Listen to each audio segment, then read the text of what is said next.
So we are live. Good morning to everyone. How are you all?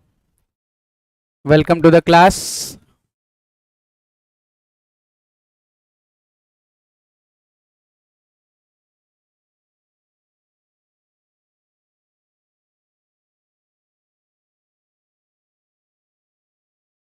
Morning.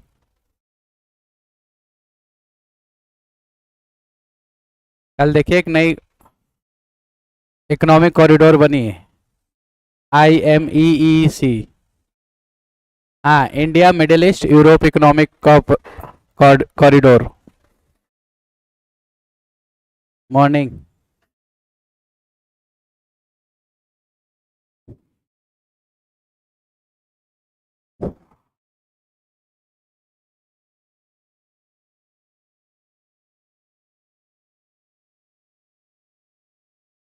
तो let's start. चलिए start करते हैं. So we have discussed the changes through the 1947 Act. Now, as we have started the committee related to the Constituent Assembly, right? And we have also discussed the reason for having a committee, to not only to the Constituent Assembly but in the present scenario also, right? In the contemporary time also, why a parliament need a committee. Okay? So under the committee of Constituent Assembly, there are two types of committee. One is major committee. So if we talk about the committee,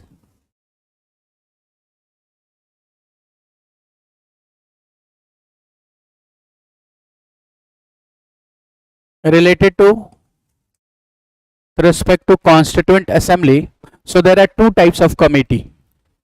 One is major committee and one is minor committee. It's clear? Under major committee, how many committees are there? There are 8 major committees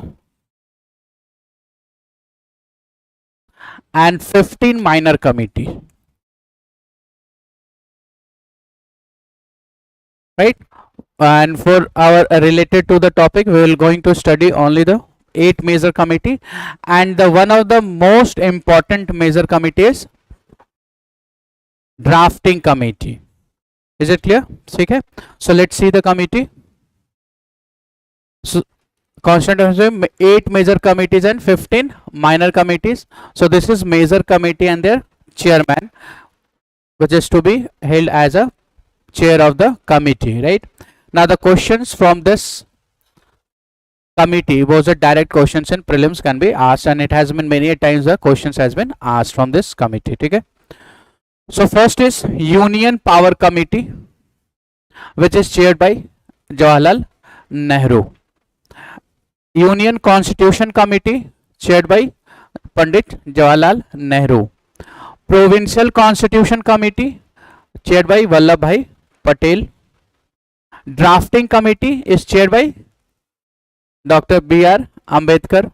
Advisory Committee on Fundamental Rights, Minorities and Tribal and Excluded Area is headed by Vallabhbhai Patel. Rules and Procedures Committee headed by Rajendra Prasad. State Committee for Negotiating with State is headed by Jawaharlal Nehru, and Steering Committee is headed by Rajendra Prasad. So these are the 8 committee and their chairpersons. It's clear? So note it down. This from this questions will be direct in the prelims. Steering committee is related to the House. The procedure, the you can say how it's related to the debate related to certain matters in the committee. Okay? Provincial Constitution Committee, sorry. No, not for the provincial constitutions, rather it is a committee to consult with the provinces. Is it clear? So note it down, all these 8 committees name. So first is, here is the major committee and here is the president of the committee. The first is Union Power Committee.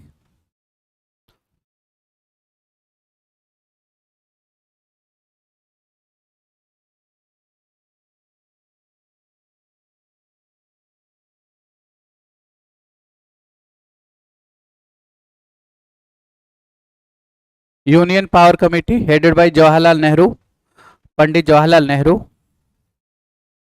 Union Constituent Committee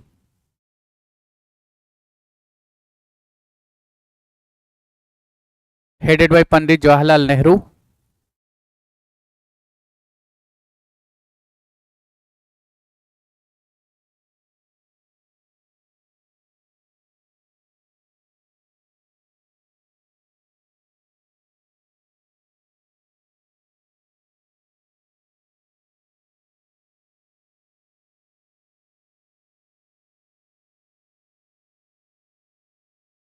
Provincial Constituent Committee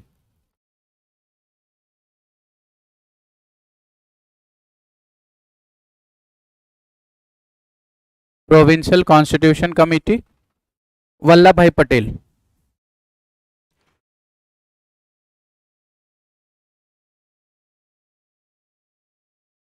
Drafting Committee Dr. B.R. Ambedkar. एक एक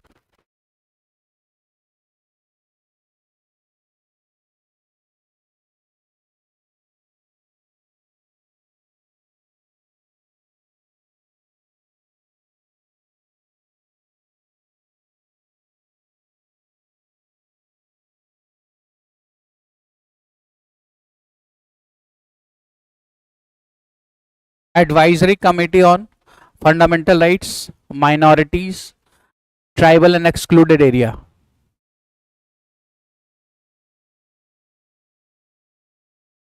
Headed by Vallabh Bhai Patel.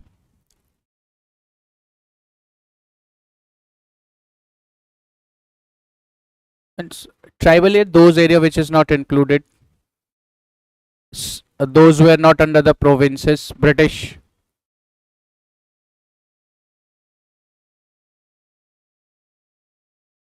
Rules of Procedure Committee, Rajendra Prasad.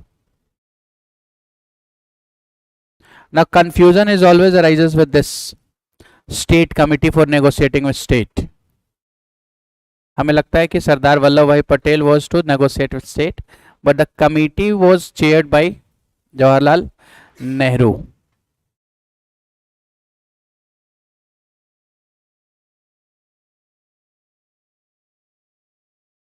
And steering committees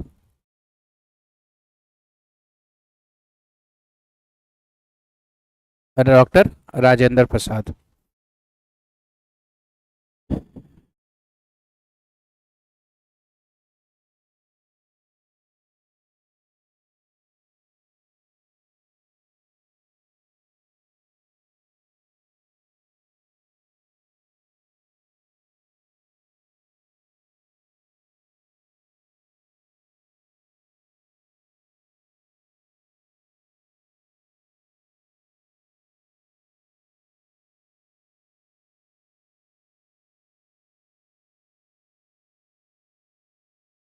Done? ठीक है. Now मैंने जब आपसे कल कहा था that I will provide you the current perspective of this IR notes. This is all related to, if you go through it, you will find those like Mercosur. What is Mercosur? What is a development, recent development in the Mercosur? What is recent development in Latin America and Caribbean with respect to India, right? So I have tried to cover all the perspective. We have also here, if you see, the India's neighborhood first policy, which has been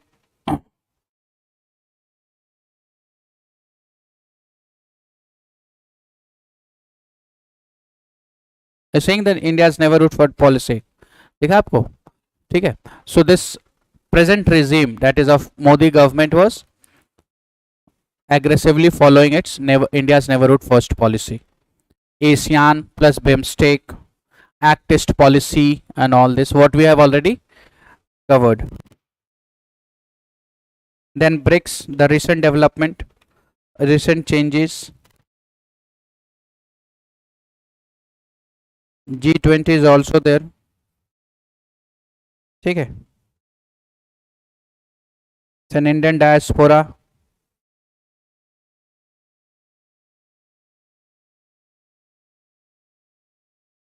NATO plus NATO Quad.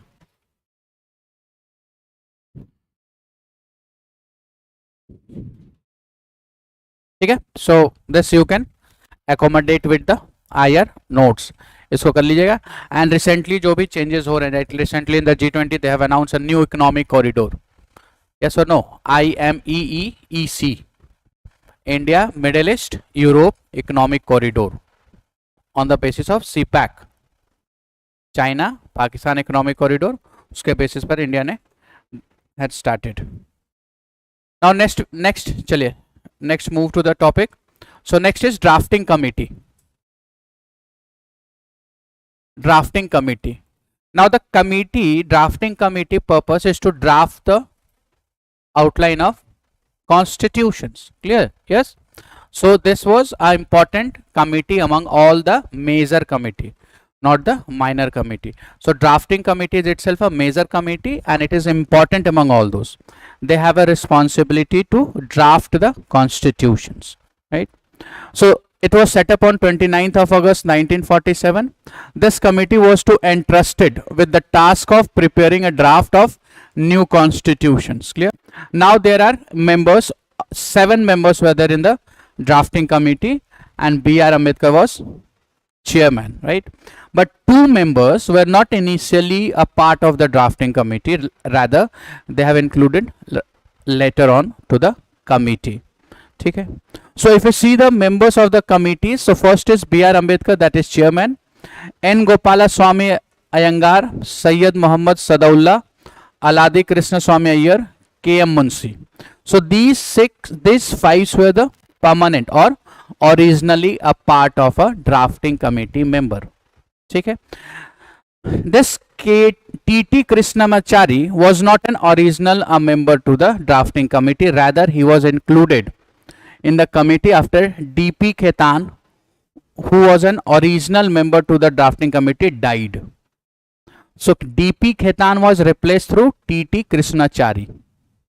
And why T.T. Krishnachari was included? Because D.P. Khetan was died during the process, right?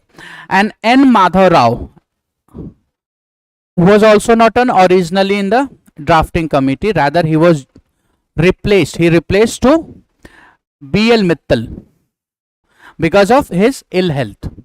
So because of ill health, B.L. Mittal has left the committee and in place of B.L. Mittal, N. Madhav Rao joined the committee. Clear? Write down this also, the drafting committee.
Any confusion?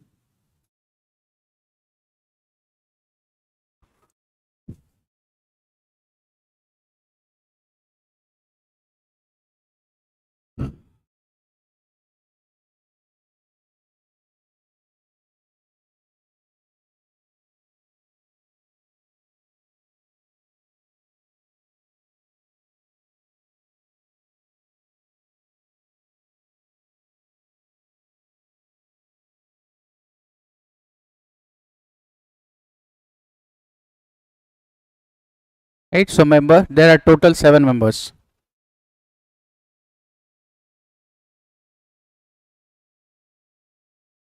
B.R. Ambedkar being the chairman of the committee. हाँ, ये दोनों member थे to the drafting committee, but DP Khetan was died during the process, तो उनको replace किया TT Krishnamachari ने. BL Mittal की तबीयत ठीक नहीं थी, I mean he was ill health, due to the health reason he resigned from the committee. So in place of BL Mittal, N Madhav Rao came. So if the question arises that which among the following were the original member of drafting committee, so K.T. Krishnachari and N Madhav Rao was not an original member, rather they have been a replacement to the original. इसको ध्यान रखिएगा. नहीं वो फिर as हो गया, बीमार हो गए, तो फिर वो ऐसा नहीं कि एक दिन खांसी हुआ तो छोड़ दिया. It is not like that, but due to their his ill health.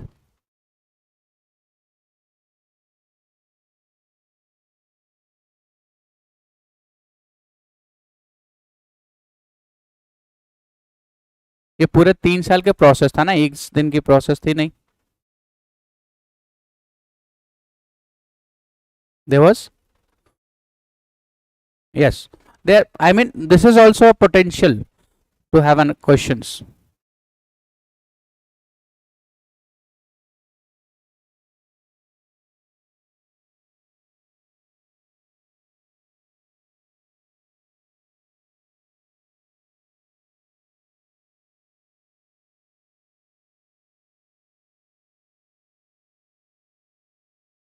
ठीक है, इज इट क्लियर? नोट कर लिया आपने?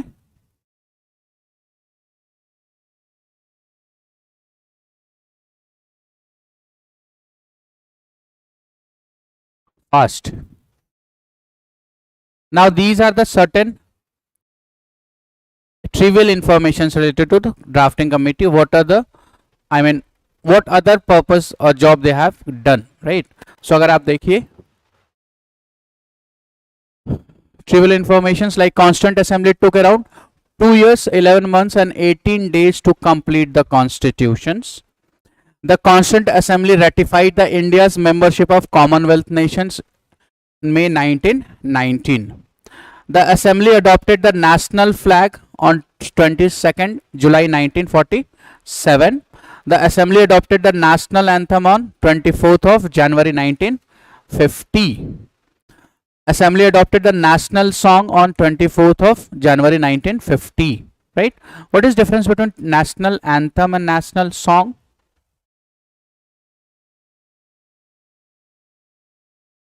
National is Vande Mataram. Okay. Jana Gana Mana. So what is the difference between them?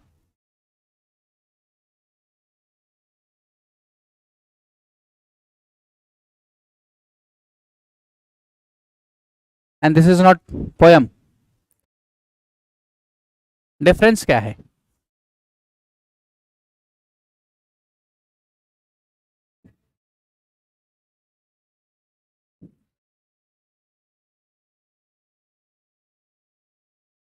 और national song नहीं करता?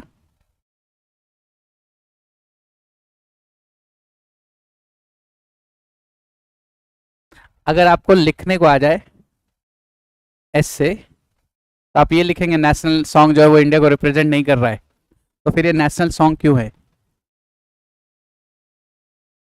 Differences, if need to tell the difference, first tell the writer of these two songs. National anthem किसने लिखा है? And national song Bankim Chand Chatterjee. National anthem is a part of Gitanjali, from where we have taken, right? And national song is a part of Anand Mat. Bankim Chand Chatterjee Anand Mat लिखा था उन्होंने, right? उससे लिया गया है, ठीक है? National anthem, there is a compulsory mandatory that has to be finished within a 52 seconds. उससे ज़्यादा टाइम नहीं लेंगे, that is mandatory, and everyone have to give respect to the national anthem also. But there is no certain things like with the national songs, there is no time limitations, and it can be placed anywhere, and it is not mandatory to give respect. There is a provision that you should respect, right? So this is a basic difference between the national anthem, national song. ठीक है? Next is Assembly elected Dr. Rajendra Prasad as the first President of India on 24th of January 1950. The Assembly held its final session. This is final session on 24th of January 1950. Right? Now, What happened once the constitution was drafted?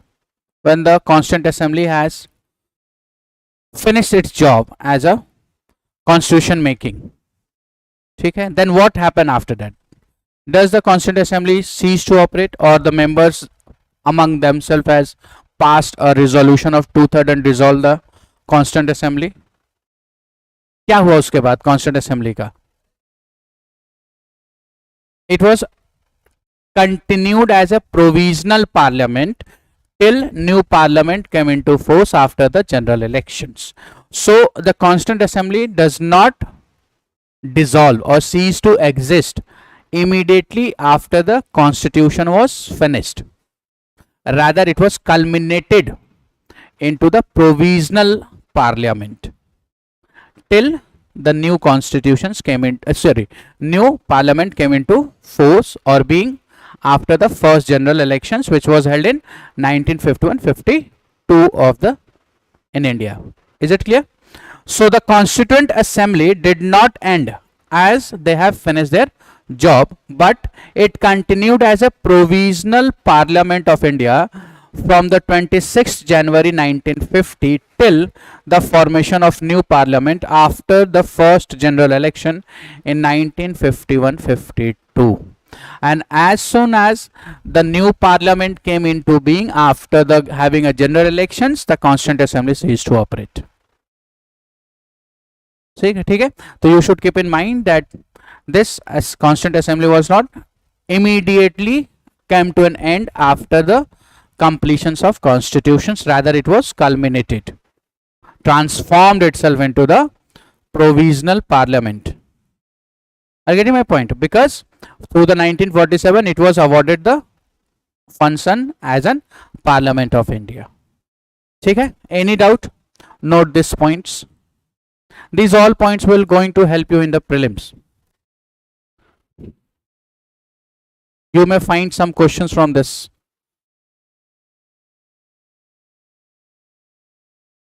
In KBC also.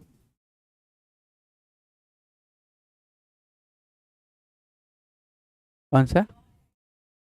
अच्छा, heading पे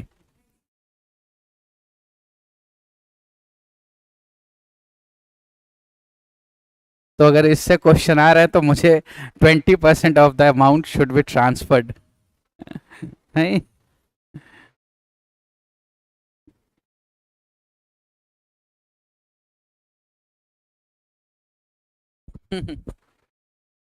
thank you, बोलने के लिए अच्छा है. नहीं नहीं, government लेती है, केबीसी नहीं. 33% टैक्स है on lottery.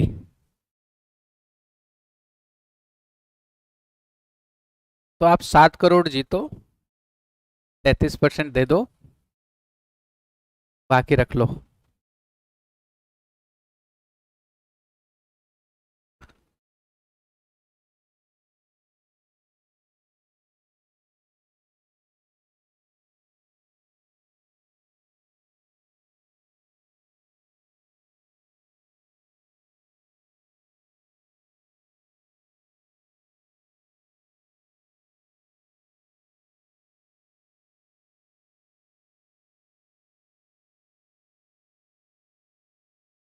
Constitution ratified the India's membership of Commonwealth nations.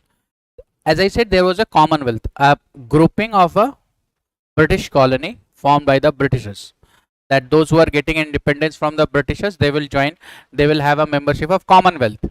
So now the Parliament has decided whether they want to join the Commonwealth or not, because the Constituent Assembly was a sovereign body after 1947.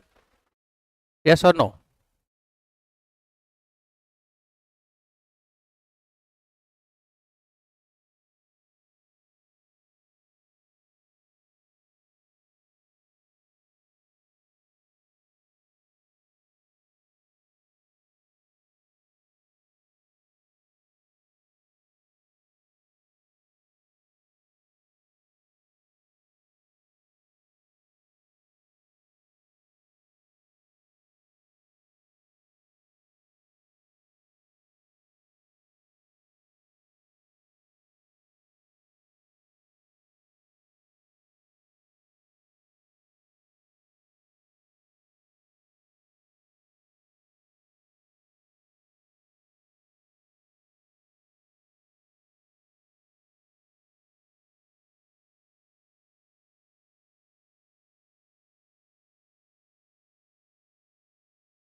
ठीक है, done.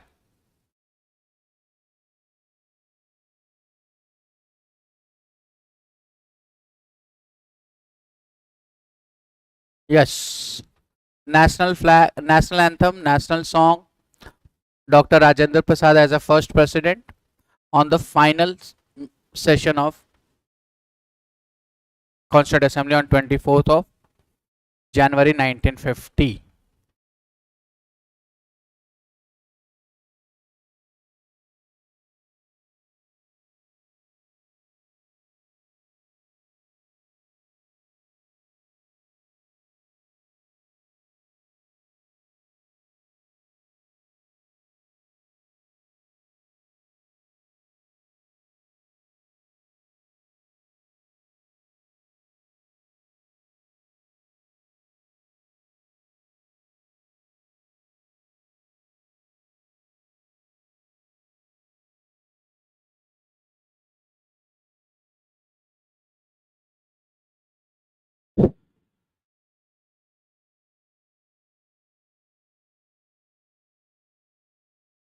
ठीक है, done.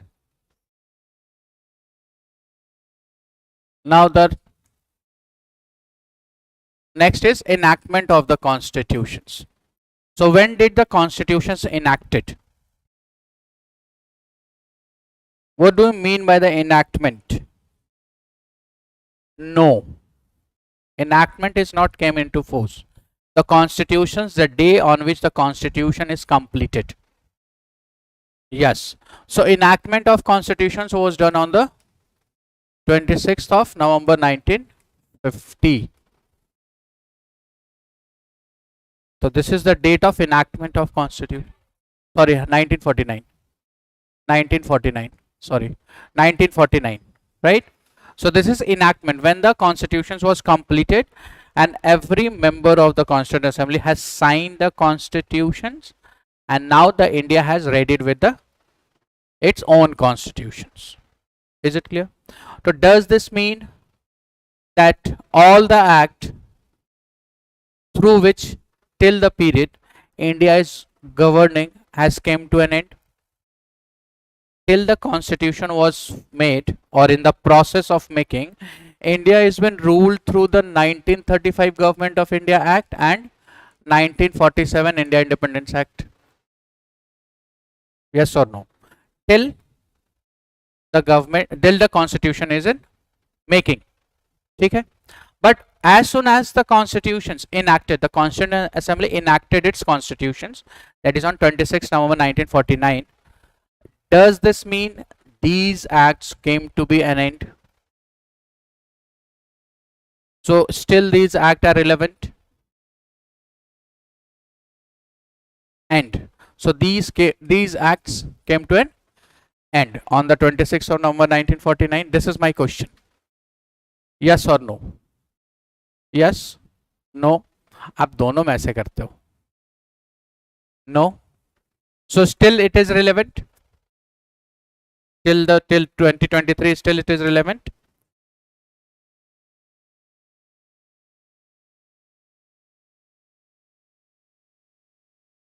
Yes. So these acts does not came to an end. It means India does not become a sovereign nation. On 26 November 1949, India does not become a sovereign nation, though after completion of its constitutions. India enacted on 26 November 1949 its constitutions with the preamble, 395 articles with 8 schedule. So this is what the constitution has been done, right? But during the enforcement is a different from enactment. Enactment when it has completed.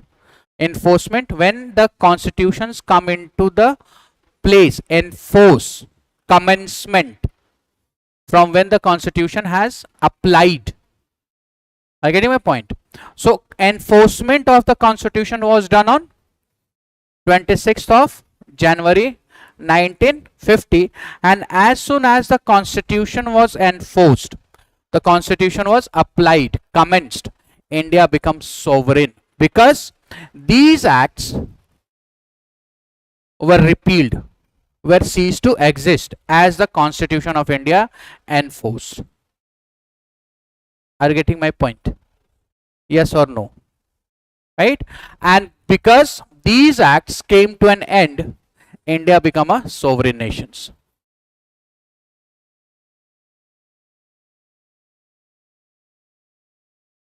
Why? Because now onwards, from the 26th of January 1950, India has been ruled, governed through the law which has been made by India itself. It has not been ruled through the law which has been formed or made from the British Parliament as soon as the commencement of constitution is done. Is this clear? So the Government of India Act 1935 does not come to an end on enactment on 26 November. Rather, it came to an end in the enforcement of constitution is done. Right? Another way we can say that India becomes sovereign on 26 January 1950. Not on 26 November 1949. Because the act through which India was governing, that is Government of India in 1935, which that came to an end in 26th of January 1950. Is this clear? No, republic is a different thing. No, that's a different thing. Republic is a different thing. Republic means head of the state should be chosen, not a monarchical. We are a republican democracy. We are not a monarchical democracy. Unlike Britain, Canada, Australia, they are a monarchical democracy where the head of the state will be monarch, and head of the state will always be held by the successor in the monarchy, king successor, son to, it is hereditary. But in republic, in 26 November we become republic. We renounced the monarchy and we decided now India will be headed by the elected head.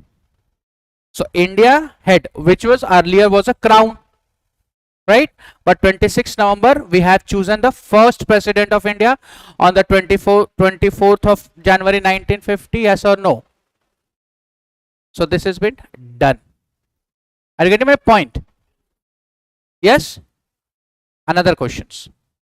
Now as we know that we have completed it on 26 November, ठीक है? तो हमने same day में enforce क्यों नहीं किया constitutions को? Why we waited till 26 January? What's any reason behind this, or there is a, I mean, it's just, I mean, शुभ मुहूर्त का वेट कर रहे थे, मुहूर्त का वेट कर रहे थे. पंडित जी ने बताया था कि 1 महीने बाद मुहूर्त है.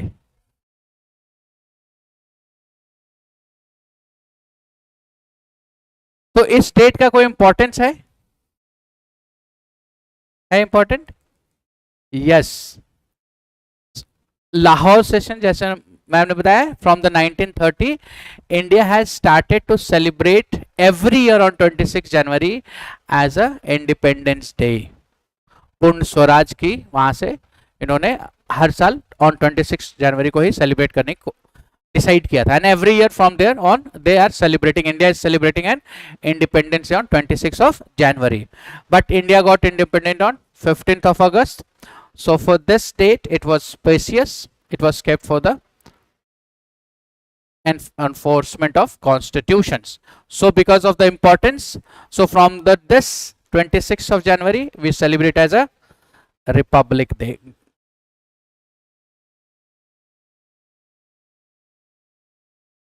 Is this clear? Yes or no? Okay, so this is enactment and enforcement of constitutions. You can write that enactment was done on 26 November 1949 when the constitution is completed.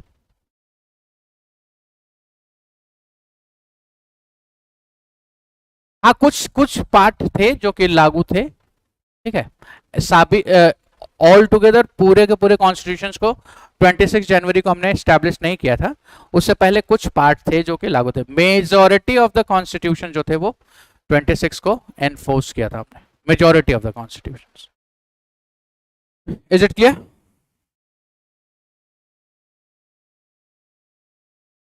ठीक है।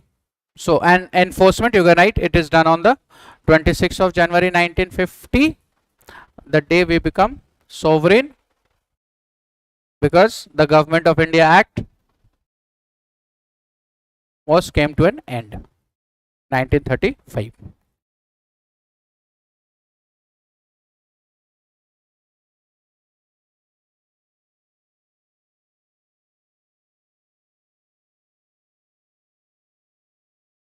So sovereignty, we are not been sovereign nation as soon as we completed the constitutions, but we become sovereign on 26 January 1950.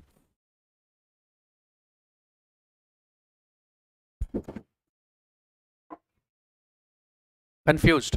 अच्छा,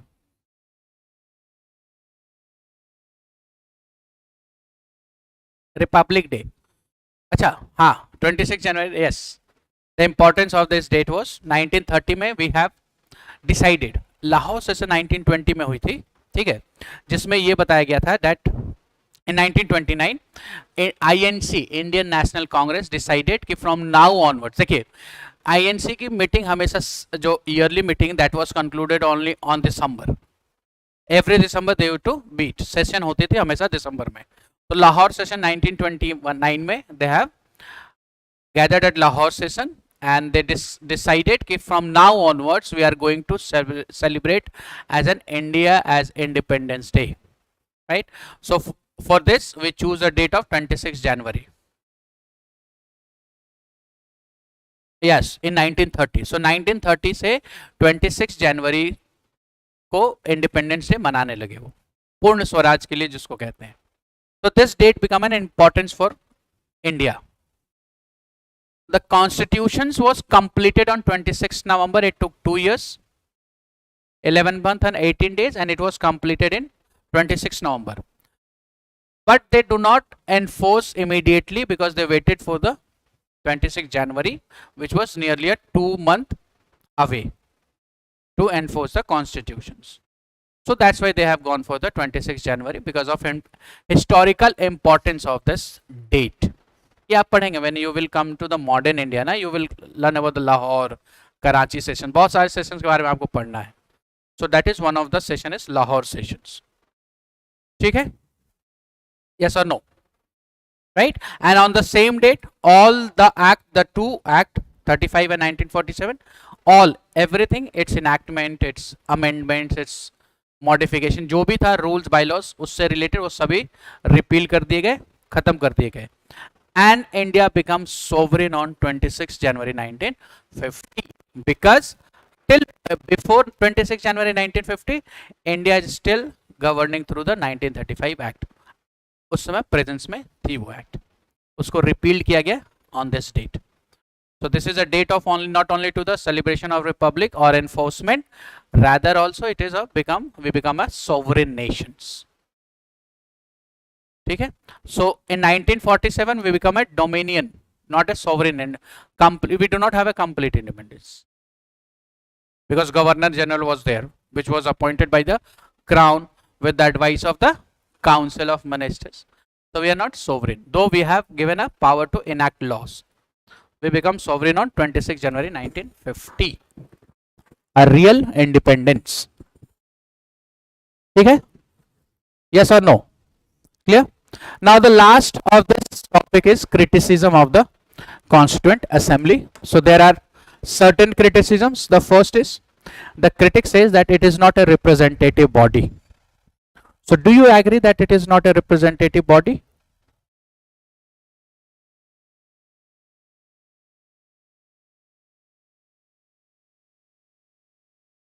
Representative body means what? So do the people has participated in elections? No. So it is not a representative body because some members were indirectly elected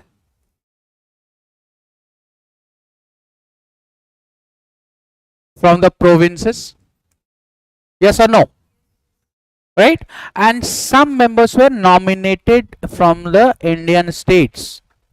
They were not elected, rather they were nominated. So it is partly representative, partly nominated. It is not fully representative body, right? And some members, if we talk, some members were nominated from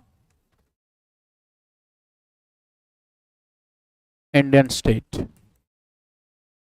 So we can say it is partly nominated and partly representative, though not directly representative of the people through, but indirectly. But also if we consider it as representations, but some members were only representations, other were nominated. So this is the first criticism of the Constituent Assembly. Is it clear? Yes or no? Next is, Constituent Assembly is not a sovereign body. Do you agree with this? Do you agree that Constituent Assembly was not a sovereign body? आप हाँ बोल रहे ना बोल रहे? No, it is not a sovereign body. It is not a sovereign body. Okay. It was. No. It was not. Yes, it was not a sovereign body. How? It was established on the basis of Cabinet Mission Plan. But it became sovereign after the India Independence Act 1947. आपने लिखा है. So the changes,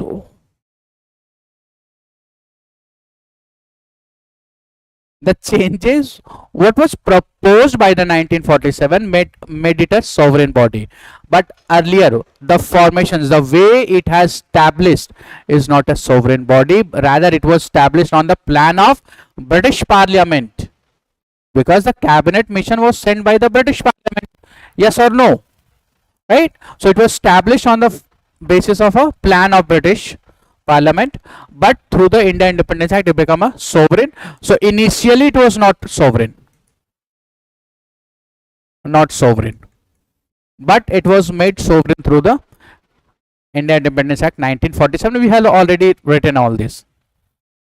Is this clear? Yes or no? Okay.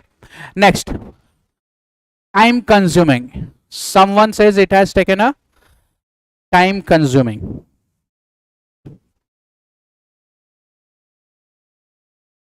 You are agree?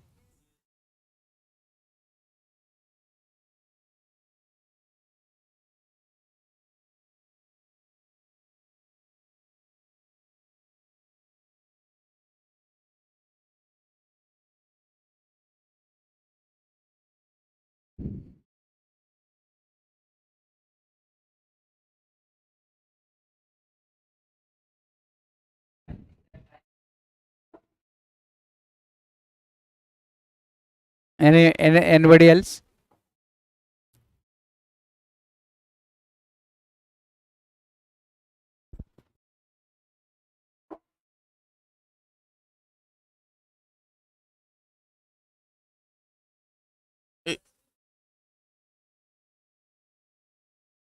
So we should, so we can say that, as what you are saying is that we should not have drafted our own constitutions, rather we should taken it from the others, though we have taken an inspirations. Yes, yes, we have gone through the 11 to 12 world constitutions to draft our constitutions along with the Government of India Act 1935. So it is not fully correct to say that it has a time consuming, because the another country or another nations who have opted for the constitution, they have taken around 20 years to form a constitution, like Pakistan. Till 1954 they do not have a constituent assembly, constitutions of their own, right? In many parts of the world still there is a deliberation going on related to the constitutions. Yes, in mid-world. Recently, the Nepal has come with the fourth constitutions. Heard or fourth constitutions. So, though it has taken 2 years, or approximately we can say that 3 years, because it has taken 2 years, 11 months and 18 days. So approximately 3 years. Okay, but that is time required at that point of time, because it has also another performance also has to do, like I has to act as an ordinary law making body also from the 1947 Act. So it is not truly correct that it is a time consuming. Clear? Next is dominated by Congress.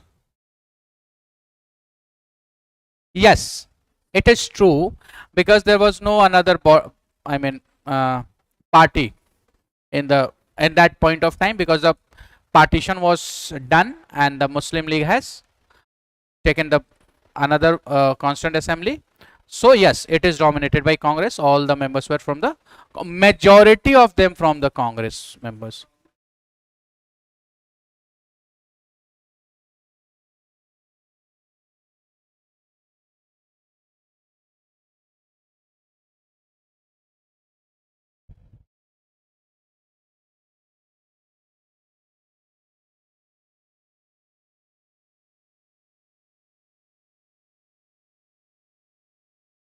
No, no, this is no, no. How? So it, you can say that Madam Draupadi Murmu was belong to the ruling class. Okay. Lalu Prasad belongs to the ruling class. No. Okay. Narendra Modi belong to the ruling class. That period come to the that period then. Lal Bahadur Shastri belong to the ruling class. Dr. Rajendra Prasad belong to the ruling class. Sardar Vallabhbhai Patel belong to the ruling class. So this is a political criticism. It is not a true, right? It's like, so we cannot say that the brown has replaced white. No. The Indian citizen has replaced the Britishers. That's what we can say. Now, when we say that the brown has replaced white, it means that the whites has been centralized. They have been ruling and they have been dictator. Least concerned about the people's choice. Least concerned about the Indian citizens' concern, their views. The Britishers were least concerned about the Indian concern. Do the Browns or Indians, those who replace them according to you, they are also least concerned about the public? They were. First. Second, the whites were decided by the British Parliament how they will control the British, how they will hold their offices. But in India, but after the independence, after the constitution says, it is through the general elections. It is we who always used to decide that who is going to be rule the country. So ultimate source of power is people. Again, still. But at that point of time, the ultimate source of power was crown. It was not the people. It was not we who are deciding that, okay, now send Webel as our Governor General, now send this as our Governor General. We have a say in that appointment of the Governor General. Do we Indian have a say in the appointment of governor to the provinces? No. I get my point. But after that, we have a complete say in the formations of government. We have a complete say in the formations of laws which is to be ruled by us. To us. Yes or no? Because we as a people of India have been participated in not only the formations of government, rather also in the rule making process through our representatives. Okay? So it is just a political criticisms which has been going on. That's a different thing. That will be there. But as a polity students, we should consider it is that no, it is not true, because the formations, the pattern, the behavior is quite different from the earlier and to this scenarios. Are getting my point, right? Okay. So yes, it is dominated by the Congress. Majority of them were, there is only one party nations at that point of time, and for the many years also till 1960s and 70s, the one party rule was in India. So yes, it is dominated by Congress. Next is lawyer politician dominations. Yes, most of the members who were in the Constituent Assembly where either they are lawyer by their professions or they have a background of politicians. They have been indulged into the national movement. So yes, it is true that majority of them were lawyer by their professions or by, and because of this, the characteristic of the Constituent Assembly, the Constitution of India hold a legal phraseology, a legal term which is difficult to understand, because of being this lawyer professions in the Constituent Assembly. Okay? And dominated by Hindus, no, it is also not true, because every section of the society were a part, and every, irrespective of religion, it has a membership from across all the aspects of the Indian populations. It's clear? So these are the criticisms related to Constituent Assembly. Okay? Any doubt? So by this we come to an end to our Constituent Assembly. Now we'll start the next topic, that is salient feature of the Constitution. Any doubt in the Constituent Assembly? Any questions you want to ask? Anything? Nahin? Chaliye, so let's discuss the, bataiye.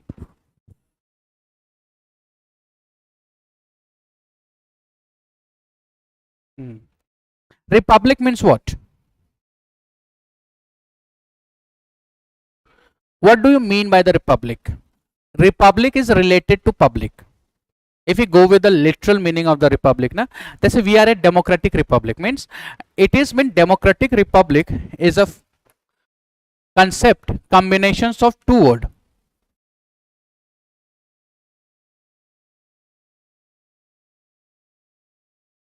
So India is a democratic republic. It is means that it is a concept of combination of two words, democracy plus republic. Democracy means rule by people. Ultimate source of power in democracy is people. It is a rule of people. People who is governing themselves. This is democracy. Republic, if you go with the republic, the Latin, it's a term which is a literal meaning is related to public.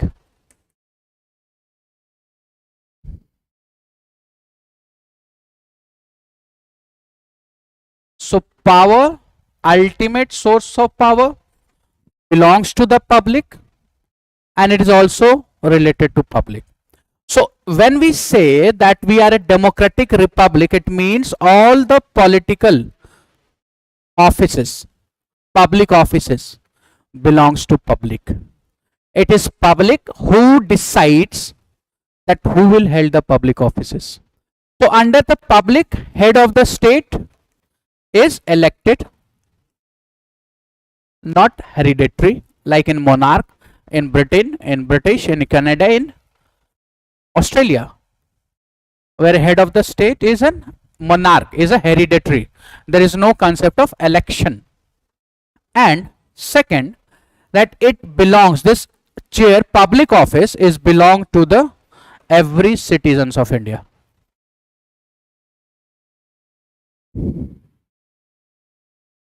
This is republic. So head of the state will be elected and the public offices belong to the citizen, including the head of the state office. So we have a president as a head of the state. As why we have a president? Because we have elected as an, we have chosen the for the democratic republic nations, and republic president shows that we are a republic. Because president is the highest office, it is a head of the state, head of India. At the international level, India is represented by the president, yes or no, right? So it means we are a republic. So head of the state is elected, it is not nominated, or it is not a hereditary positions, though we have an indirect elections provisions, but it is elected. Second, the president office is belong to every citizen of an India. That's why we have a very varieties, from the Dr. Rajendra Prasad till Draupadi Murmu ma'am, who belongs to a tribal community, who has struggled during her initial period, but she has still managed to become the president of India. Yes or no? So this is a republic. But in monarchical, it has not been possible for the general public to hold the head of the state office. Is it clear? Yes or no? Okay? So this is what is the difference between the monarchical and republic nations. Now is it clear? Okay? चलिए. हाँ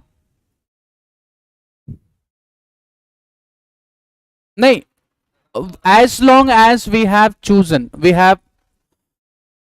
our president, we have declared that now India is not going to be any longer. 49, the constitution was ready, enacted, we become republic, we renounce the crownship. Now we show our loyalty towards constitutions, rather loyalty towards crown. Earlier we have a loyalty towards crown. On 26, just because of the commencement of constitution was done on that, and as long as the constitution was commenced, we become sovereign also, because of the those two acts were ceased to exist or came to an end. Okay, any more doubts? Anyone? Nahin? Chaliye. So the next what we are going to study is the salient features of the constitutions. So what do you understand by the salient features of the constitutions? What do you understand by the meaning of salient feature? Literal meaning मैं पूछ रहा हूँ salient feature का. When we talk about the salient feature, so what do we want to know, or what do we are talking about? Basic feature, okay?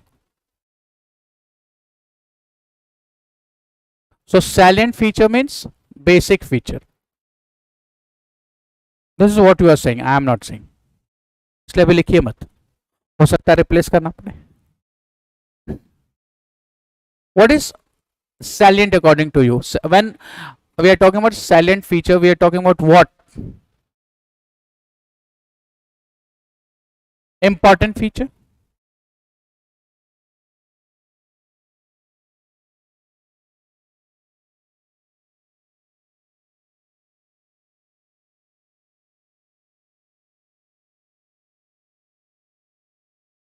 Elaborate it more.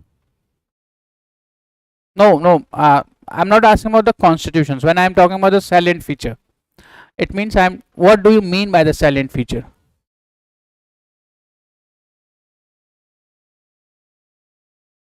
Salient feature means what? अभी constitutions को भूल जाइए, ठीक है. हम किसी भी चीज के साइलेंट फीचर्स को अगर हम बात करते हैं तो what do you mean by that in simple language? Prominent, right, important, that is done. आप बताइए साइलेंट फीचर, इंपॉर्टेंट फीचर. विशेषताएं इज अ डिफरेंट थिंग ना. So important feature, sorry, हाँ हिंदी में बोलिए. मुख्य, that is important, that is important. These are not the features what we are going to talk. Now how it would be an important if we have borrowed it over from the other constitutions. We have taken an inspirations from the different constitutions, so it cannot be an important features because it is already been there. So when we are talking about the salient feature of the constitution, it means we are always talking about the uniqueness of the constitutions. What is unique about the constitution? Because as we know that the constitution makers have taken inspiration from the world constitutions. So do that, like for example if we talk about, like we have taken a parliamentary form of government from the British. We have taken a fundamental right from US Bill of Rights, right? So they have also the features, we have also features, right? Now when we says about the uniqueness, it means do the framers of the constitution has exactly replicated the way it has been mentioned in the British as a parliamentary form of government or not? So no. What we have done, we have studied the flaws, we have studied the pros and cons of that, and we have taken in a modified version which has not been existed elsewhere. So this is a unique feature, though we have inspired from the other parts of the constitutions, but we have taken it in a modified way. We have just we do not have a cut and paste of the provisions in the other part of the constitutions. Rather, we have gone through the detailed analysis. The framers, fathers of the constitutions, framers of the constitution has gone with the detailed analysis, scrutinies, the flaws which has been there, and then the outcome, the prospect, having the futures in the mind, they have designed it. So in this sections we are going to deal with the uniqueness of features of the Indian constitutions, not an important features of the constitutions. Is this clear? So whenever we are talking about the salient features, we always used to talk about the uniqueness. What is the unique about our constitutions? Because our constitution, there was an allegations that India has cut paste the world constitution. So does it means that we have taken an exactly the same, or we have gone through the, or the framers of the constitution has gone through a deliberate discussions and they have taken in a moderate form? So they have been modified and taken in the newest version, though the basic concept is the same, but come up with the those provisions which is suitable to India. Is this clear? Yes or no? Right? Chaliye. So this is what we are going to discuss under this constitutions. अब इसमें कुछ points है जो मैं आपको dictate करूंगा, certain points related to the uniqueness, कुछ points that will cover in the subsequent topic, तो वहां पे कर लेंगे, ठीक है? So the first what you all know uniqueness about is this is lengthiest written constitutions. It is a lengthiest written constitutions. So what do you know? Have you heard about this uniqueness of this constitutions? इसका features है ना, lengthiest written. Why it is known as a lengthiest written constitutions? Don't look at the board.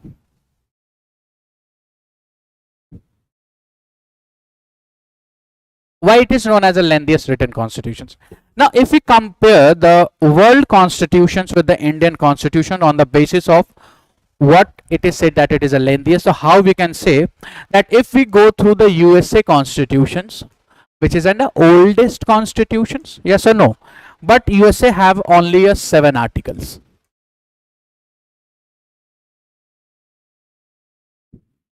If we take an Australia constitutions, so it is having 128 articles.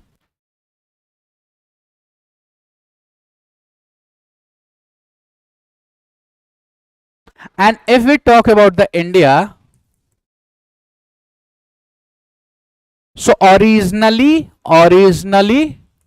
it is having 395 articles, 8 schedule. Originally 1949, 26 of November. In current scenario, in the contemporary 2023, if it talks about, so it cross around 265 plus articles, then 25 parts and 12 schedule. So this shows the heaviness, lengthiest if we compare with the world constitutions.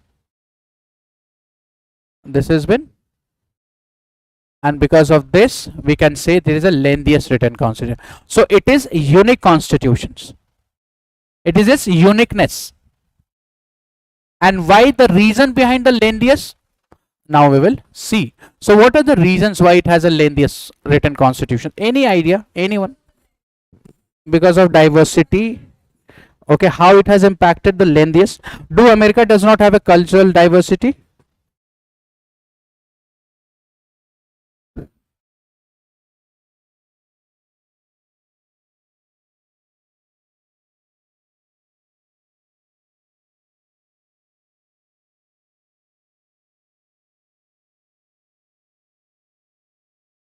चलिए हम इसको थोड़ा ऐसे ले लेते हैं ना. I will take your input. Because of diversity. Okay. Okay. Everything in written.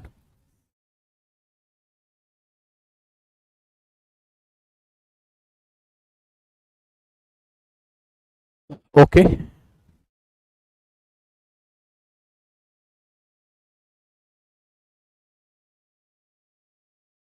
Okay, organs were also defined. ये कहना चाह रहे हैं आप? Organs functions were also written. ठीक है. आप लोग give your input.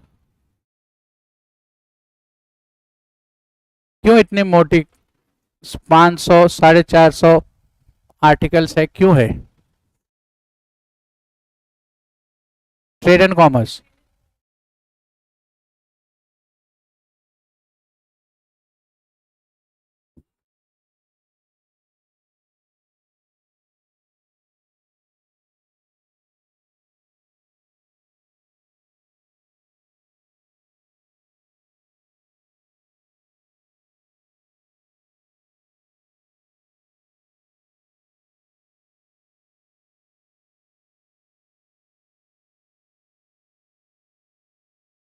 Rights. Rights. अच्छा.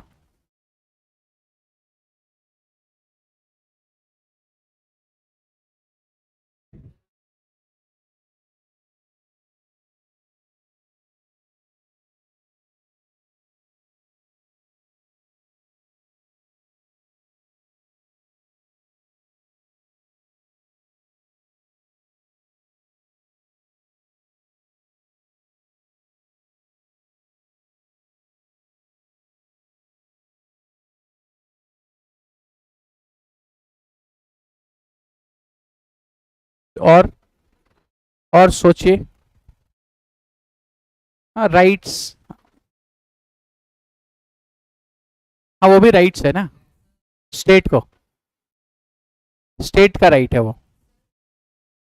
अगर हम यहाँ राइट की बात कर रहे हैं ना तो we are talking about both. This is a right to the individual. This is a right to state. हाँ जी. मैं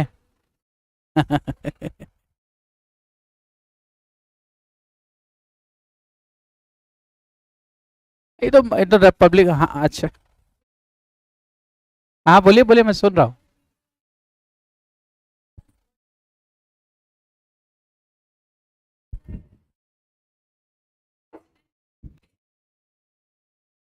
okay. Yes yes yes yes.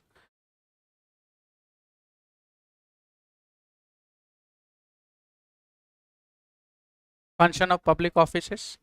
President, prime minister, council of minister, governor, attorney general, CAG, UPSC, state PCS. ऐसा कह सकते हैं. अच्छा चलिए. और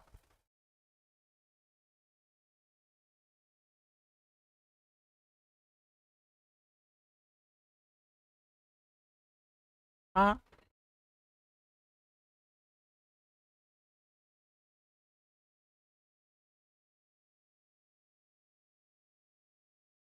That we have done, that we had, we can say written. So because of that we have this.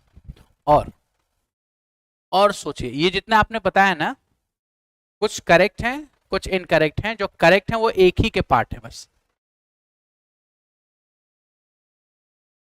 अगर हम इसको डिस्कस करें ऐसे, इफ यू, ठीक है, अगर हम बात करते हैं फेडरल से, अगर हम स्टार्ट करें फेडरल, तो name one country in the world who is a true federal nation. True federal nation. USA.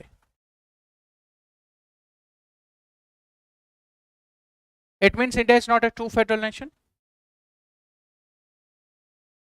India is not a true federal nation. Quasi federal. तो मतलब ट्रू फेडरल तो नहीं है ना. अब अगर हम फेडरल के टर्म्स में कंपेयर करते हैं इंडिया और ऑस्ट्रेलिया में, तो द थिंग इज कि USA has only a federal constitutions,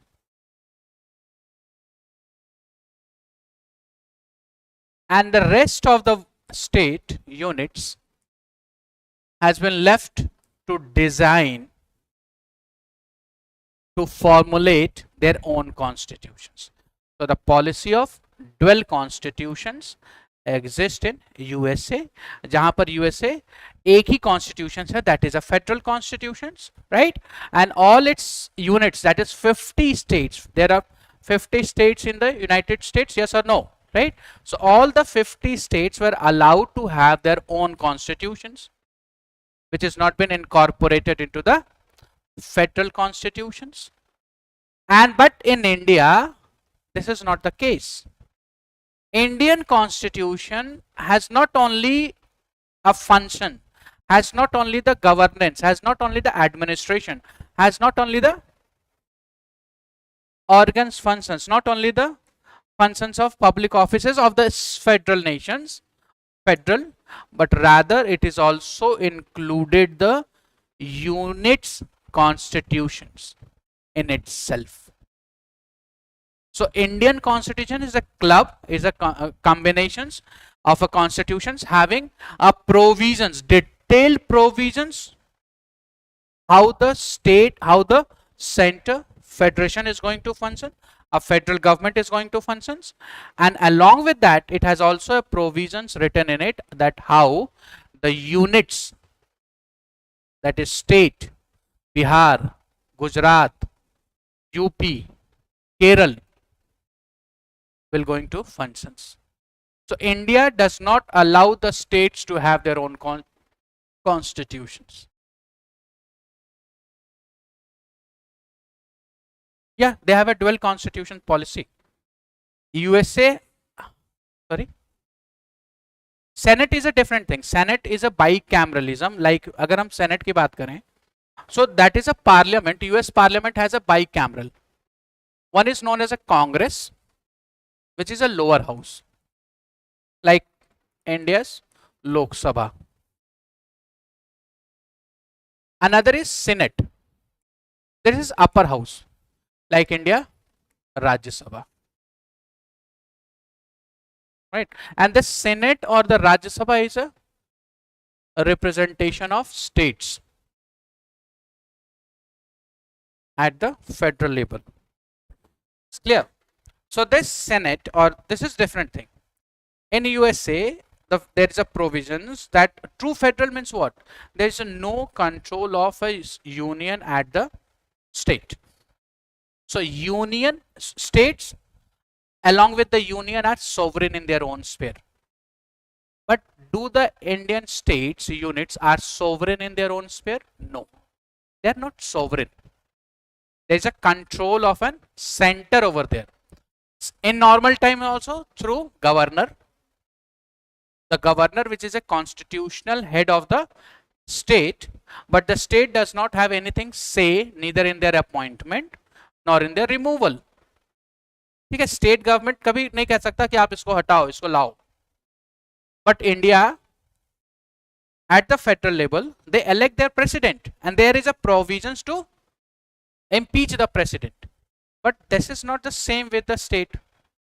Governor जो constitutional head है उसके पास, the state has nothing to anything to say in that. Appointment, removal किसी में भी नहीं. It means it is being controlled by the center. So sometimes it is known as the governor is an agent of federal government, is a central government. Second, IAS officer, All India Services, is also a mechanism through which the center is controlling the state. Yes or no? You will be elected as an IAS officer. You will be elected.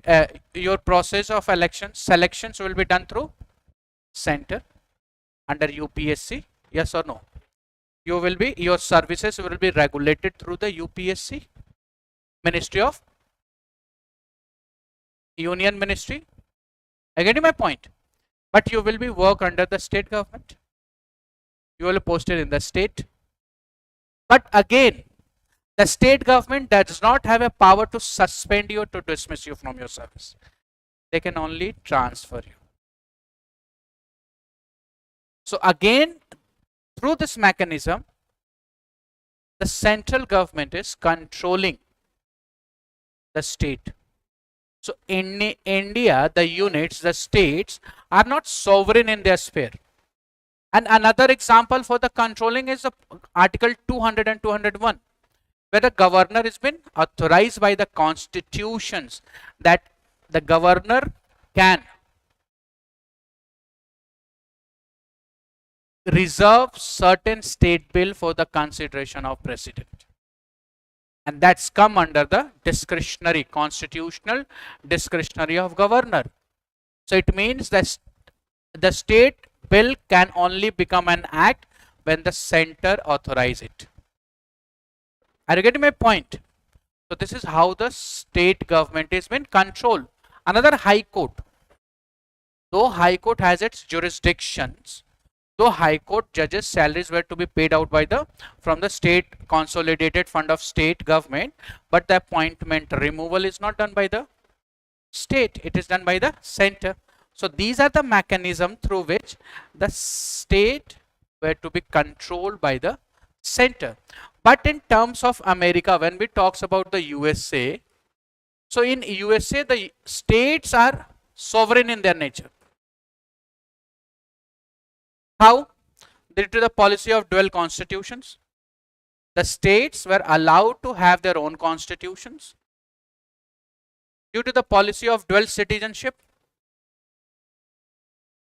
a citizen in USA having two citizenship. One, a citizenship of federation as a USA as a whole, and second, the citizen of the state in which he was born. I get my point. So dual citizenship, right? There is the policy of integrated judiciary is not been allowed in USA. There is an independent but not integrated judiciary. It means federal judiciary is a different and the state judiciary is a different. The federal judiciary cannot interfere in the functions of state judiciary. The state law can only be called unconstitutional by the state judiciary, not by the federal judiciary. But this is not in the case of the India, where we have an integrated judiciary functions.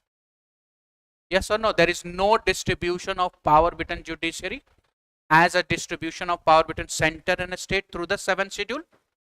हमारे यहाँ distribution of power है ना center और states के बीच में through the list, union list, state list, concurrent list. Yes or no?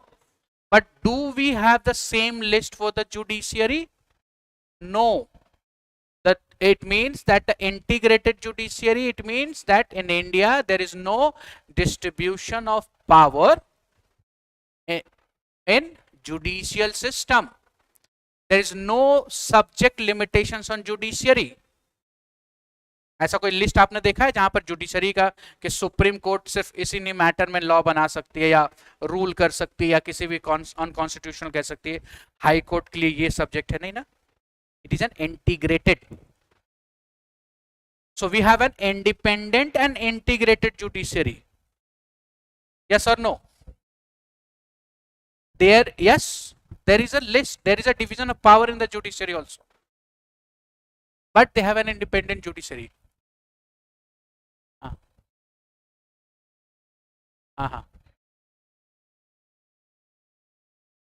हाँ, जैसे हमारे हाई कोर्ट है ना, तो हमारे हाई कोर्ट है, उनके यहाँ भी अपना कोर्ट है, बट हमारे इंटीग्रेटेड है, वहां इंटीग्रेटेड नहीं है.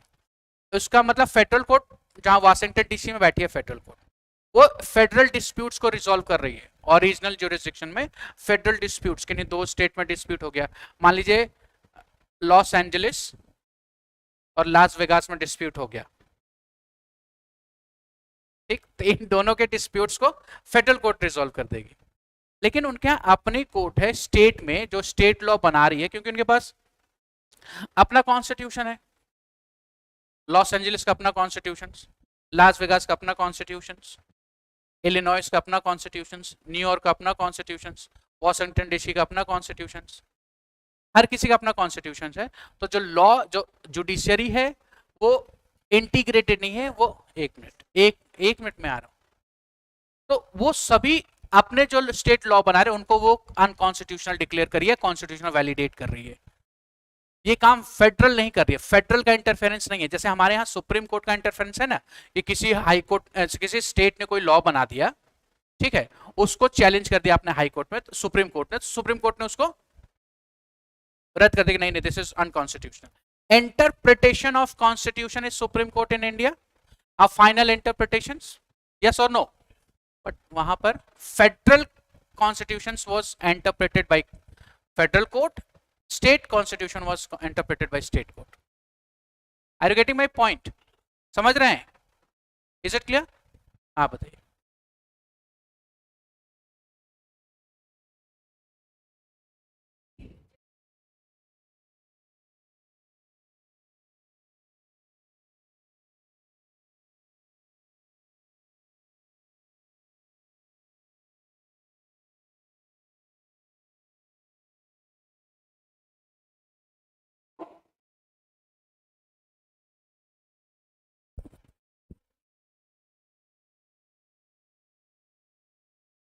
अच्छा, मेरा एक क्वेश्चन है, आपके क्वेश्चन से पहले मेरा। अच्छा, आप पूछ लीजिए।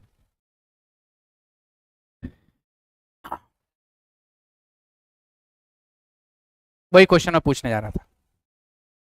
दूसरे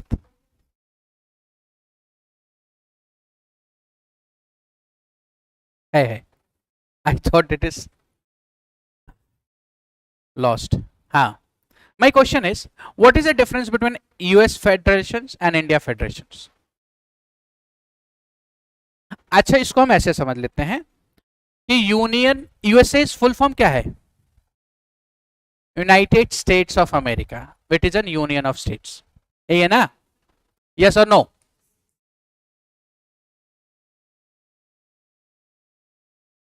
यानी वहां पर एक सभी स्टेट्स को मिलाकर के एक यूनियन है। समझ रहे हैं?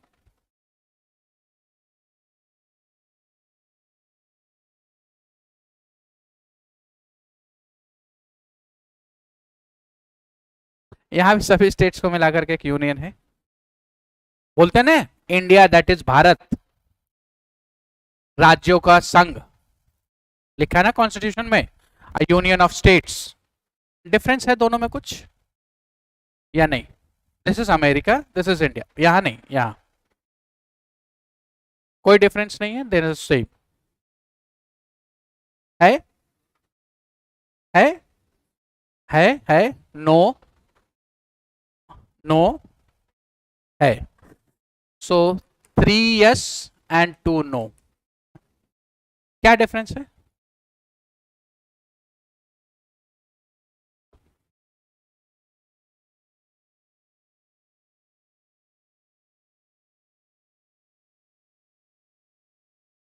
अच्छा, यहां ऑन पेपर है, यहां ऑन पेपर नहीं है।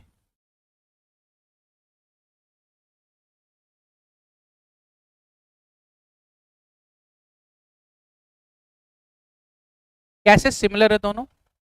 आप नो नो बोला ना आपने, आपने भी नो बोला। कैसे सिमिलर है दोनों? No means there is no difference, सही ना? So you mean to similar. कैसे सिमिलर है दोनों? अच्छा, ठीक है, इसलिए सिमिलर है। सिमिलर है। How it is different?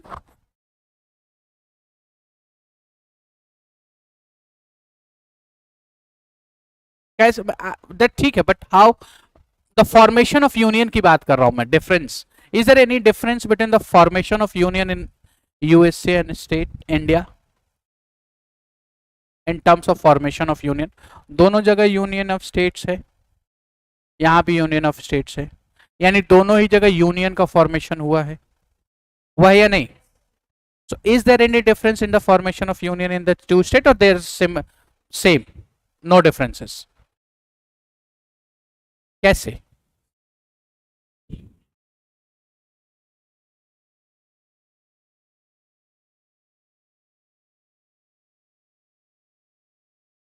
No no no, ऐसा नहीं है।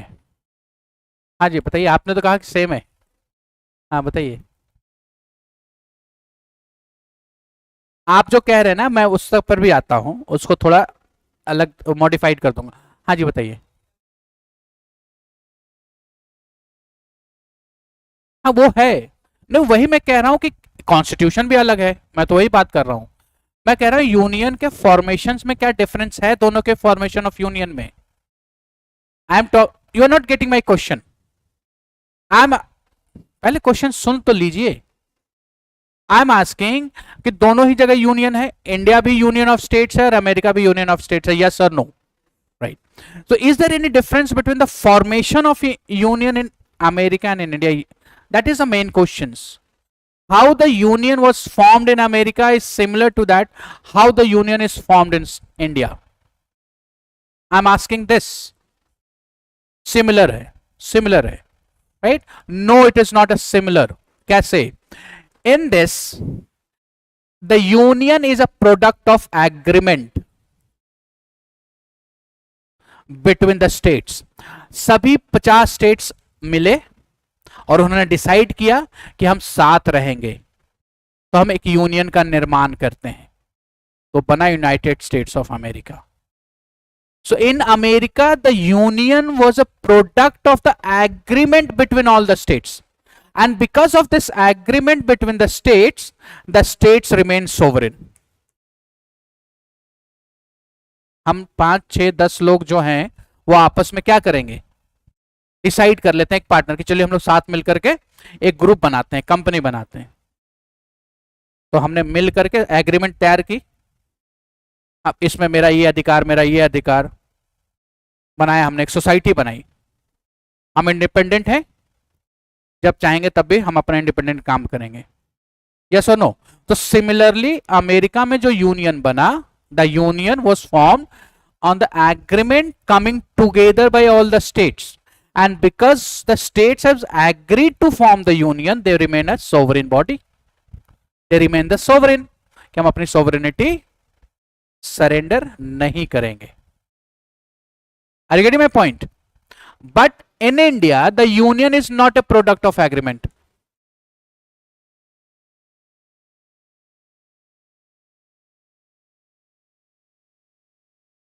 एग्रीमेंट नहीं बनी सभी स्टेट्स के बीच में, rather the states have surrendered, the units, provinces, Indian states, they have surrendered their sovereignty and accepted India as their union. Instrument of accession पढ़ा है आपने?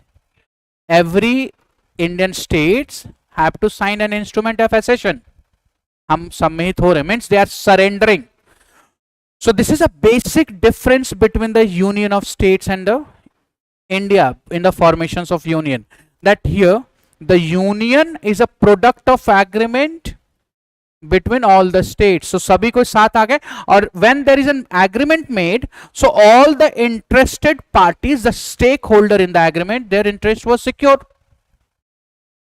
जितने लोग स्टेक होल्डर हैं, जितने लोग पार्टी हैं एग्रीमेंट के, सभी का इंटरेस्ट तो सिक्योर किया गया, and because of that they have a sovereignty related to their aspheres in the sphere, yes or no?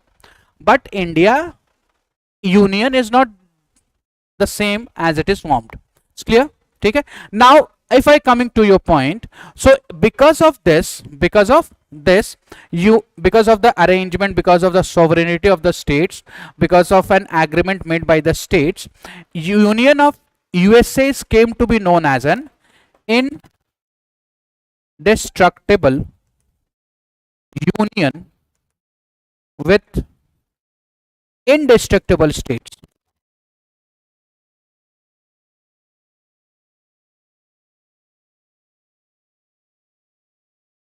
Indestructibles, it means the states are not allowed to secede from the union.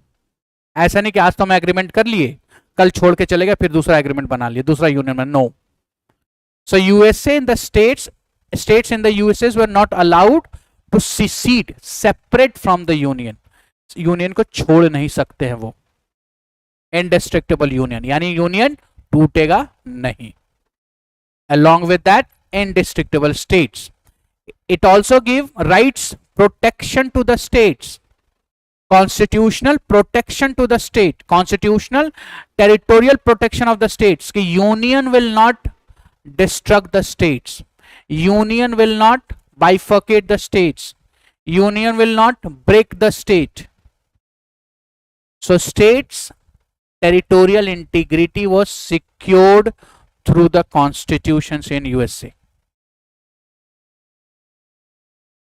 But in case of India, India is indestructible union with destructible states. The first part is similar to that of USA. None of the states were allowed to secede from the union. कोई भी state union को छोड़कर नहीं जा सकता. They cannot claim their sovereign right. They cannot join any other states. But the difference between the two is, unlike the American states, Indian units were not been guaranteed by the constitutions of their territorial integrity. Indian Parliament has a power through Article 3 that they can destruct, they can diminish the boundary, they can increase the boundary, they can separate the two states into two different states, or they can merge the two states into one states. तभी 1956 में आया था state reorganisation act. Yes और no? Madras को वहां से निकाल करके तमिलनाडु में डाला गया, बॉम्बे को हटा करके मुंबई में डाला गया, सबको जोड़ा गया. 2014 में आंध्र को अलग किया गया, तेलंगाना बनाया गया. 2000 में बिहार अलग करके झारखंड बनी, यूपी अलग होकर उत्तराखंड बना, एमपी अलग होकर छत्तीसगढ़ बना, जम्मू कश्मीर अलग होकर लद्दाख बना.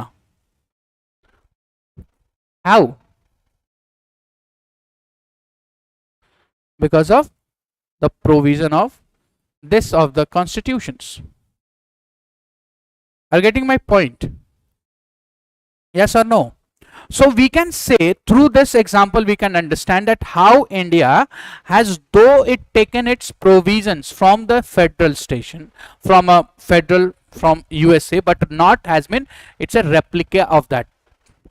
Rather, it has taken its own course of actions. It has deliberated on that matter, debated on that matter, and it has tried to protect the newly formed nations. Are you getting my point?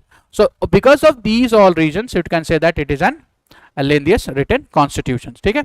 Now there are certain factors, 4 or 5 factors we can say, which contribute in the lengthiness of the constitutions. So we'll discuss all these separately. Are you getting my point? Okay? Now I hope the confusion may be clear. Okay? Chaliye. So first, if we go through first what we are going to discuss is lengthiest written constitutions is a first salient feature of the constitutions, right? And how is this lengthiest we have seen, right? We have compared with the world also, that America has only 7 articles, right? Australia 128, Canada 124, but India has a 395 at the point when it was enacted, and currently it is more than 465 article. Okay? More than 25 parts. The 4 new schedule was added. Originally it was only 8 schedule, but now it has 12 schedule, right? So these are the reasons. Incorporated the accumulated experience of the different constitutions, detailed administrative provisions included, peculiarity of problems to be solved, constitutions of the units included, federal relations elaborately dealt with, and rights included. Rights जो आपने कहा था, that is fundamental rights, directive principles, that was always included. So these are the reasons why it has been lengthiest written constitution is known. Okay? Now the first is incorporated the accumulated experience of different constitutions. So this what we have seen recently through an example, that India has taken fundamental rights from the USA, India has taken parliamentary form of government from the Britain, India has taken DPSP from Ireland constitutions, right? India has taken fundamental duties from the USSR constitutions, right?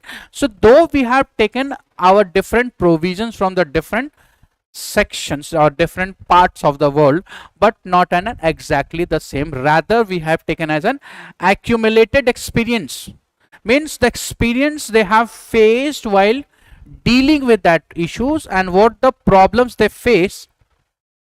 So we have come up with the solution that in future we do not face with the same problem as they have faced in the constitutions. So taking as an experience, providing a solutions to the problem what they are facing, make it the lengthiest written constitutions. Yes or no?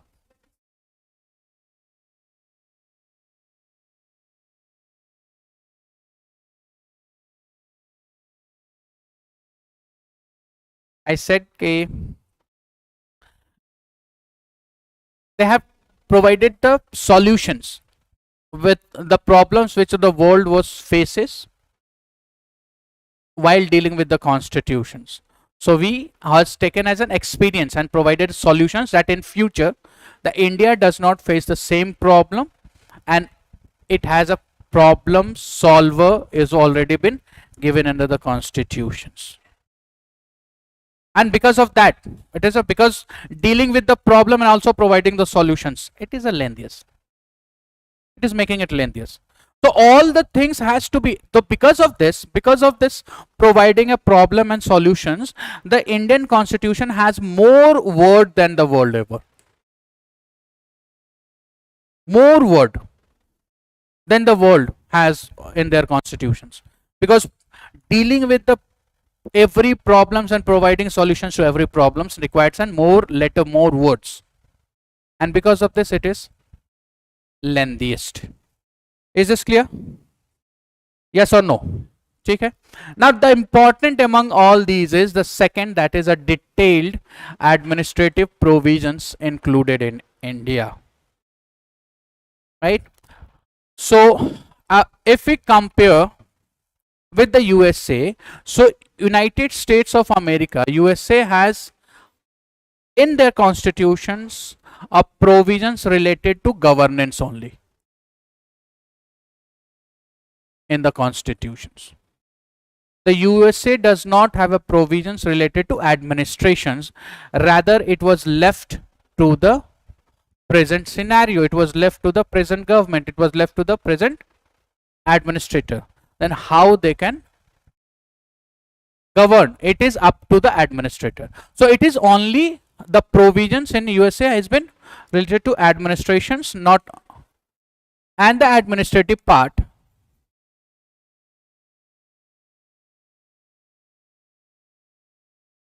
of the constitution was left for the organs of the government. But India, unlike the USA, has inculcated the both.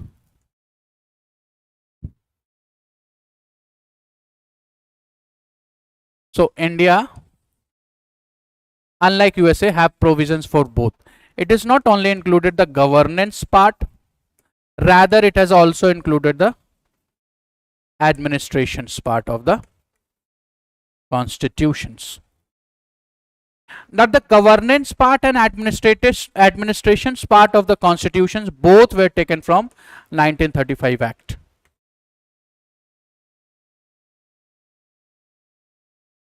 The reason behind adopting the administration is that the framers of the constitutions were of an apprehension that if we do not allow or if we do not inculcate the administrative part into the constitutions may very soon in the near future can be destructed, can be dismantled. So to protect the constitutions from destructions, from dismantle, they have inculcated the administrative part also. And why they have taken administrative part from the 1935 Act? Because of two reasons. First, the people of the nations were accumulated or with accommodate or accomstem. They are familiar with the same pattern of administrations which has been included in 1935, because they has been ruled for since the by the Britishers. So the familiar nature of the people, they are familiar to the lowest nature of administrations or to the highest administrations. ICS, Indian Civil Services, Police Services, it is related to land services, right? Takavi, loan, Amil. Do you know the Amil? Right? That is a local land officer. The job of the Amil is to Dakil and Kharij. No. No, it is an land administrative department. It does not come under the court. It is दाखिल खारिज करने का. दाखिल खारिज is a term in the legal where दाखिल का मतलब होता है entry, खारिज means निकालना, right? तो आपके जो ancestral property होगी ना, घर में जमीन, उसका एक रिकॉर्ड होता है गवर्नमेंट के पास. पंचायत में ना लैंड रिकॉर्ड होता है. ये लैंड किसके पास है, तो on the basis of hereditary वो हमेशा करानी पड़ती है. जैसे मान लीजिए कि आपके फोर फादर के पास कुछ लैंड्स हैं, उनके 3 बच्चे हुए या 4 बच्चे हुए, वो लैंड इक्वली डिस्ट्रीब्यूट होगा, तो सभी का रजिस्ट्रेशन होगा कहाँ से आ रहा है ये लैंड, इनिशियल स्टार्टिंग कहाँ से है और कहाँ कहाँ हो रहा है, फिर उसके बाद आपके बाबा में, फिर आपके पापा में, फिर आप में डिस्ट्रीब्यूट होगा. ऐसा होता है ना ancestral properties distributions, right? Yes और नो? तो वो सब काम करना किसका काम है? Land administration at the village level. तो वो आमील करता है, कहीं उसको आमील बोल लेते हैं. हाँ, डिफरेंट स्टेट पटवारी का ना,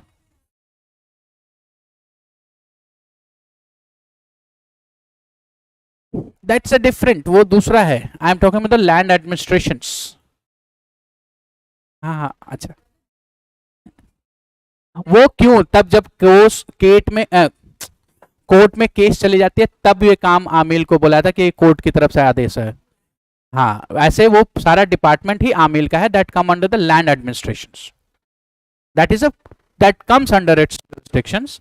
तो कोर्ट में अगर केस चला गया तो आमिल से ही तो पूछेगा कि रिकॉर्ड दिखाओ आप.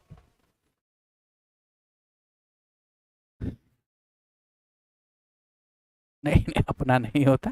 That comes under the administration, land administrations. तो ये एडमिनिस्ट्रेशन से इंडियन वाकिफ थे, they are familiar to that. So it is very easy, right? In spite of कि आप एक नया एडमिनिस्ट्रेशन लेकर के आए which creates a kiosk, because at the time of independence India was not a very advanced or self-sufficient in economic. It is not in a position to develop its own administrations. It is very poor trodden nations. So because of that they have taken from the government of India Act 1935. This is the first reason why they have gone with this, right?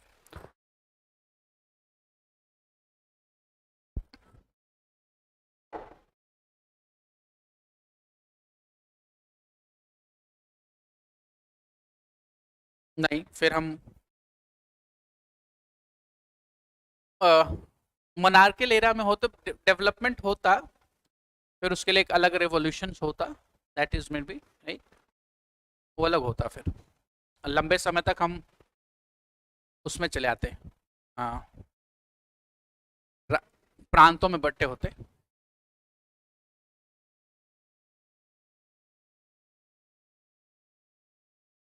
हाँ, देखिए, Britishers का, अगर Britishers नहीं आते तो हमारा नुकसान नहीं, ब्रिटिशर्स ज़्यादा नुकसान, वेस्ट के पास ज़्यादा नुकसान होता. इंडस्ट्रियल रेवोल्यूशन नहीं होता, रिसर्च एंड में होता.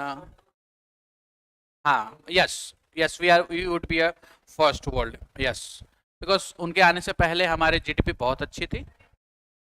Now we have been looted for the 200 years, और फिर भी हम 70 सालों में बहुत अच्छा ग्रो कर गए. तो west is mean formed on the wealth of India. इसलिए एक जगह आप हिस्ट्री में पढ़ेंगे ना, एक प्रोवर्ब है कि the Britishers has squeeze absorb from Ganga and squeeze into the Thames. इसलिए है क्योंकि गंगा के किनारे यहाँ पर सिविलाइजेशन बसी हुई थी, बहुत मोस्ट फर्टाइल लैंड।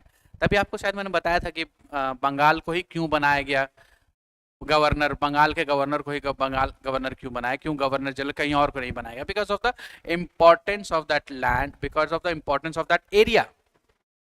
बहुत ही टैक्सेशन पर्पस से बहुत इंपॉर्टेंस था वो, ठीक है। तो because of that so they have looted India. आप जब पढ़ेंगे ड्रेन ऑफ वेल्थ दादा भाई नौरोजी, तो उसमें एक कंसेप्ट भी है, मैं नाम भूल रहा हूँ उस कंसेप्ट का, that it error. Drain of wealth में ये कंसेप्ट है that is related to India House खुली थी एक, if you remember, India House that was open in Britain and it is related to कि जो यहाँ पे काम कर रहे हैं ना ब्रिटेन में, आई मीन ब्रिटेन के ऑफिसर इंडिया में काम कर रहे हैं, तो उनकी सैलरी तो यहाँ से जाएगी जाएगी, जब वो रिटायर हो जाएंगे तब भी उनका पेंशन भी इंडिया से ही जाएगा। This is how they have manage to loot India. इस तरीके से उन्होंने मैनेज किया। तो बिकॉज ऑफ दिस, अगर इंडिया ब्रिटिशर्स इंडिया नहीं आए होते तो इंडस्ट्रियल रेवोल्यूशंस उनके यहाँ नहीं होता, फुलफिल नहीं कर पाते वो डिमांड, जो डिमांड उनके यहाँ चल रही थी उस समय, वो सिर्फ इंडिया के वजह से ही फुलफिल कर पाए वहां की डिमांड। अगर इंडिया अमेरिका यूरोप में इंडस्ट्रियल रेवोल्यूशन नहीं होता तो शायद वर्ल्ड वॉर भी नहीं होता, शायद नहीं होता वर्ल्ड वॉर, क्योंकि उनके पास कुछ था ही नहीं, तो वो लड़ते किससे। यस यस यस, हाँ बहुत बहुत बहुत बहुत, तभी तो 4-5 नेशन आए ना, पोर्चुगीज भी आया, डच भी आए इंडिया में, डच भी आपस में ही लड़े वो, फ्रांस भी आया, ब्रिटेन भी आया, आपस में ही लड़े वो। हाँ नहीं, डच भी था कुछ समय के लिए, पोर्चुगीज भी थे, फ्रांस भी था, ब्रिटेन भी था। वो मैं कह रहा हूं कि यहां पर आने के बाद वो आपस में भी लड़े, कॉलोनीज में आपस, फिर वहां भी समझौता हुआ उनके, यूरोप में भी। तभी तो वो देखिए बॉम्बे को शादी करवा करके दहेज में दे दिया, वो चार्ल्स कौन था वो राजा ब्रिटेन का, हाँ उस, हाँ दहेज में दे दिया गया, वो है यहाँ का, दे वो रहे हैं, आपस में शादी वो कर रहे हैं। So this is how they have manage, so it is things, ठीक है। Is it clear? Moving back to our topic. So this is what we are discussing here, that how they have, why they have opted for the administrations. The first reason is that the familiarity of the peoples of an India with the administrative part of the government of India. Second is just to avoid the destruction of newly constituted constitutions. कि उनका ऐसा मानना है कि if we do not include the administrative part, if we do not have an elaborate administrative provisions in our constitution, so it may be lead to the destructions when it will be come under the hand of any powerful politicians, so they can administer through their own ways. So this will lead to the destruction of the newborn nations. To avoid that newborn nations destructions, to avoid the destructions of constitutions, they have opted for the detailed administration provisions in the constitutions. Is this clear? ठीक है, चलिए we'll discuss next point in the next class and I will let you write all these points. So we have discussed the